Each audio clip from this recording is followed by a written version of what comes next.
But yeah, just to recap some of what you said there. So the Trump administration has decided to allow sales of the H200 chip to China. This is something that Nvidia has been lobbying for several weeks, if not longer, and even as Jensen Huang in Washington, for instance, last Wednesday on this very topic. So H200 is a chip that's specifically designed or well designed, has very strong inference capabilities. And inference is you're not training the model, you're not building those foundation models. Inference is really the deployment of that technology, and it's what allows AI to really be shifted or moved throughout the entire economy. It's something that will reshape businesses as well. So it is a very significant decision, and actually our geopolitics team or geoeconomics team has a really great take out on this. And they're saying that this is actually the sharpest pivot we've seen yet on China's access to this technology. I think the key question, and what we've been discussing all morning, is really, even with H200 sales, will Chinese companies be allowed to purchase? They weren't allowed to purchase H20, but at the same time, H200 is a significantly more advanced chip than the H20, which was designed specifically for the mainland market. H200 was on sale to US customers and others as last year. I mean, this year you're ramping up into Blackwell architecture. Next year you're ramping up into Rubin. So China will still be a couple of iterations behind.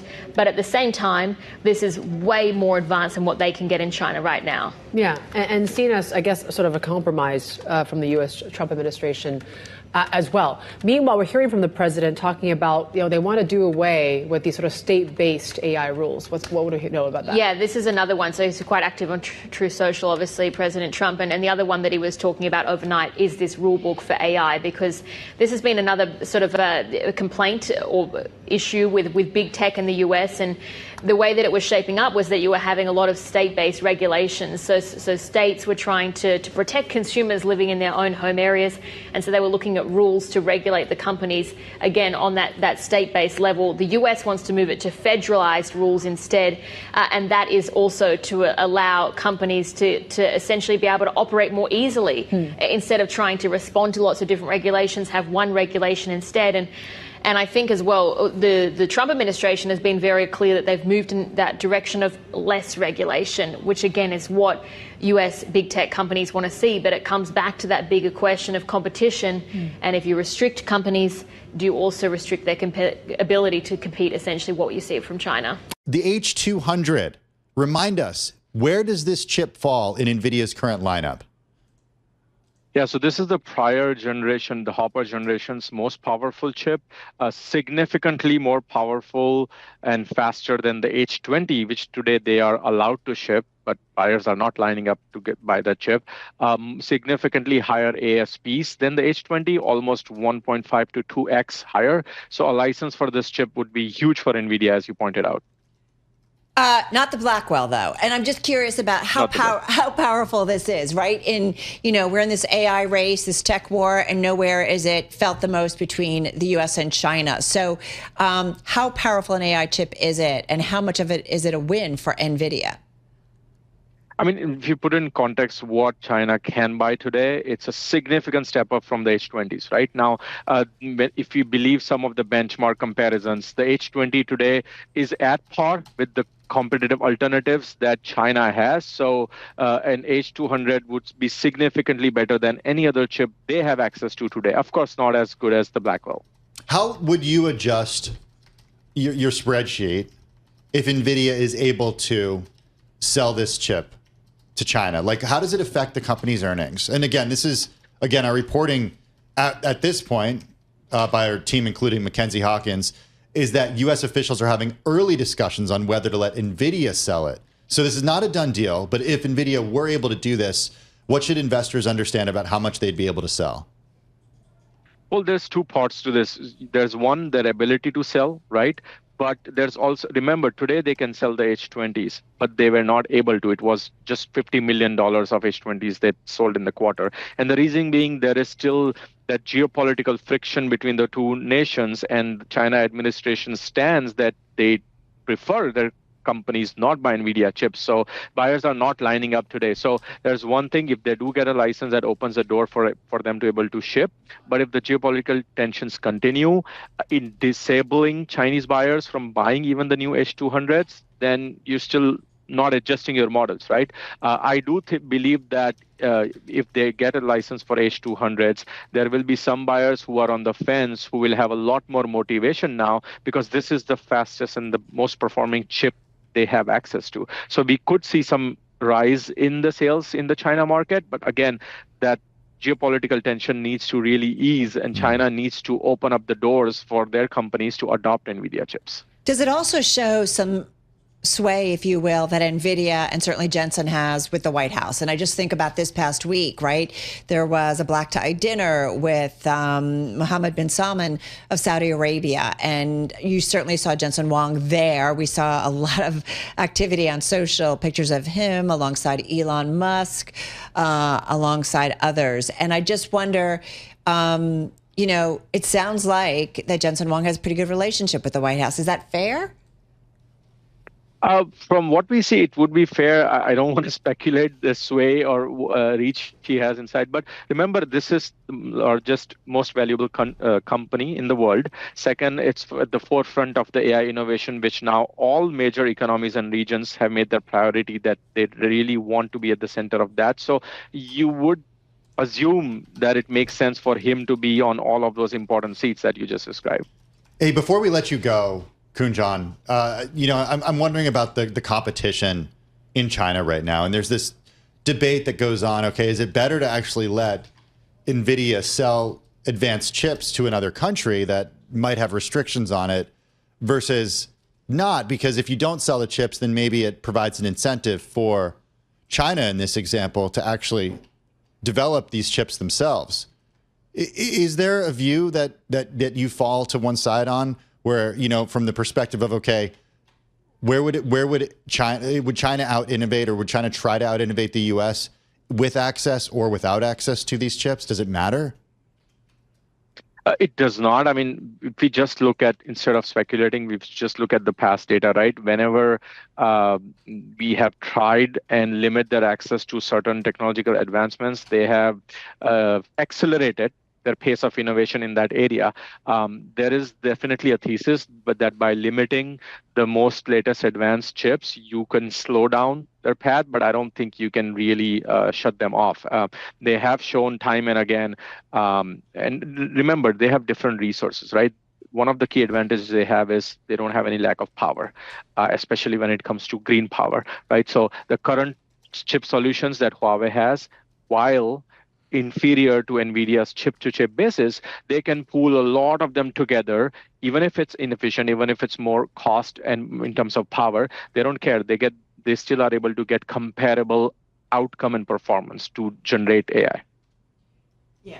I mean, bottom line, it's a win for NVIDIA, right? I mean, this is one of the things, just 30 seconds here, we talked about on the call, like they didn't have any business in China, so this gets them back into China. Potentially. That definitely does, yes. Although it's uncertain if Beijing will approve Chinese companies' purchases of Nvidia's H200 chips, U.S. President Donald Trump stated that the United States would let their shipment to China. As the nation attempts to wean itself off of dependency on foreign technology, China now has many AI chip makers. This is how Nvidia's H200 stacks up against Chinese competitors. Are Chinese chips as powerful as the H200? No. According to a recent analysis from the Institute for Progress, Huawei's Ascend 910C, the most sophisticated processor from Chinese sources, falls well short of the H200 in terms of processing power and memory bandwidth. The 910C has a memory bandwidth of 3.2 terabytes per second, as opposed to the H200's 4.8 TBS, and a total processing performance, TPP, of 12,032, as opposed to the H200's 15,840. Less competitive products are offered by other domestic players. Both Hygon's BW1000 and Cambricon's flagship chip, the CU1590, perform worse than Huawei's 910C. Can any Chinese chips compare to NVIDIA's H20? Chinese chips are comparable to the degraded NVIDIA H20 processor NVIDIA halted exporting earlier this year after Washington outlawed it, despite being planned for the Chinese market. According to a July Bernstein research, Huawei's 910B outperforms the H20's 2068 with a total processing performance of 5,120. With a TPP of 4,493, Cambricon's CU590 likewise performs better than the H20. Why is it so difficult for Chinese companies to replace Nvidia? Developers have long depended on Nvidia's CUDA software platform to create AI models, which accounts for the company's supremacy. Developers would have to rewrite code and retrain on new platforms if they switched to domestic chips, which would be expensive and time-consuming. Because there isn't a well-established domestic CUDA substitute, Chinese internet enterprises continue to favor Nvidia's product even though homegrown processors exceed the H20 in terms of raw processing power. Huawei's pipeline. What is it? In September, Huawei announced 3 new devices over the next 3 years as part of its AI chip strategy. The first quarter of 2026 will see the release of the Ascend 950PR, and the fourth quarter will see the release of the 950DT, a variation with more memory. The fourth quarter of 2027 is when the Ascend 960 is scheduled to launch, while the fourth quarter of 2028 is when the Ascend 970. According to a September Bernstein assessment, the 960's processing power is about equal to that of the H200. But compared to the H200's 900G/s, it has a far larger connection bandwidth of 200G/s. Faster communication between processors in multi-chip systems is made possible by higher interconnect bandwidth, which is essential for training big AI models. This implies that networking speed is more important to Huawei than processing power. What is the difference between Nvidia's H200 and latest chips? Built on Nvidia's Hopper architecture, which was introduced in 2022 and came before the most recent Blackwell architecture unveiled last year, the H200 is an older generation of the company's AI CPUs. According to statistics released by the company earlier last month, Nvidia's newest AI server, which combines 72 Blackwell processors into a single computer, increases some AI models' performance by 10 times when compared to H200 servers. The Institute for Progress, IFP, a nonpartisan think tank, published a paper on Sunday that claims that the Blackwell chip now used by American AI companies is roughly 1.5 times quicker than H200 chips for training AI systems and 5 times faster for inferencing tasks, which use AI models. But according to IFP's report, the H200 would be nearly 6 times more powerful than the H20, the most sophisticated AI semiconductor that can be lawfully sold to China. Over $160 million worth of export-controlled Nvidia AI chips were trafficked or tried to be trafficked by another China-affiliated smuggling network, according to a Tuesday announcement by U.S. authorities. As part of the broader investigation, a Houston-based company and its owner have already entered a guilty plea to chip smuggling, and 2 businessmen were arrested, according to a press statement from the U.S. Attorney's Office. In an effort to limit China's access to cutting-edge AI technologies, such as Nvidia's graphics processing units, Washington is stepping up its enforcement of export restrictions. According to a statement from U.S. Attorney Nicholas J. Ganjay for the Southern District of Texas, the operation, known as Operation Gatekeeper, revealed attempts to transfer advanced artificial intelligence chips, with both military and civilian uses, to organizations that would jeopardize U.S. national security. On October 10th, Alan Hao Su, 43, of Missouri City, Texas, and his business, Hao Global LLC, entered a guilty plea to smuggling and illegal exporting, according to recently released records. According to officials, between October 2024 and May 2025, Su and colleagues sold or attempted to export Nvidia H100 and H200 GPUs, valued at least $160 million. Despite not being Nvidia's most sophisticated chips, the H200 and H100 versions nevertheless need a special license in order to be delivered to China under the present regulations. In order to misclassify the GPUs and conceal their actual destinations, China, Hong Kong, and other forbidden areas, Su's operation allegedly forged shipping documentation. More than $50 million in money that came from China to support Shu and Hao Global's scam was found by investigators. On February 18th, Shu, who is still free on bond, will be sentenced to 10 years in prison, while Hao Global may face probation and fines equal to twice its illicit gains. An Nvidia representative told CNBC that export restrictions are still severe, and that even sales of items from previous generations on the secondary market are closely monitored. While millions of controlled GPUs are being used in homes, businesses, and schools, we will continue to work with the government and our customers to ensure that secondhand smuggling does not occur, the spokesman said. As part of their investigation, U.S. agents also charged Benlin Yuan, 58, a Canadian citizen living in Ontario, and Fanyue Gong, 43, a Chinese citizen living in New York. Gong runs a technology company in New York, and Yuan is the CEO of a U.S. affiliate of a Chinese IT corporation with its headquarters in Beijing. Both reportedly engaged in separate conspiracies to circumvent chip controls with a shipping company based in Hong Kong and an AI startup based in China. Gong was accused by the prosecution of using middlemen and straw buyers to obtain GPUs by falsely characterizing the final consumers as being in the United States or unrestricted third nations. According to the case, employees at U.S. warehouses would then mislabel shipments as generic parts for export to China and Hong Kong and rebrand them under false identities. In the meanwhile, Yuan is charged with hiring inspectors for the Hong Kong company, giving them instructions to hide Chinese destinations, creating fake narratives to free shipments that were detained, and giving authorities misleading information. It is also said that he managed storage for other GPU exports.